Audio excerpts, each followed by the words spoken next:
落地惊险瞬间，下降后又拉起机头，机尾直接擦到跑道。这架长荣 BR711周六下午从上海浦东飞往桃园机场，下午3点17分落地在动物 L 跑道，机尾擦到地面，机上旅客很有感。偏后面是40几号的位置，冲击到的那种感觉，因为还是有一点就是斜斜的嘛。扣的时候，它马上就往上拉了。当时还不知道是机尾擦地，看到画面后简直吓坏。当下就觉得怎么会这样？因为真的搭很多次，从来没有遇到过这一个，我们也就只能听他广播说，就是有风切，可能那个角度不是很好，所以要重飞这样。网络上流出照片，这台班机也是近期才改舱完的长荣航空首架787 B17881，机尾下方有发现破损。长荣航空回应，航机重飞落地之后，机长通报航管及机务重飞时出现异常讯息，机务人员进行航机检查，机尾防撞探测条尖端有磨损，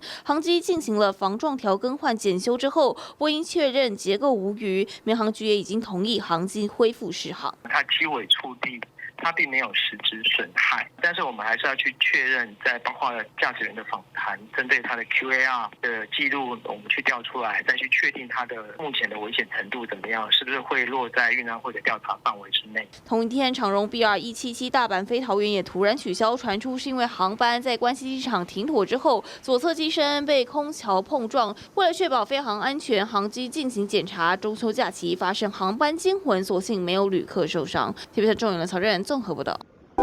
想看最完整的新闻内容，记得下载 TVBS 新闻网 APP。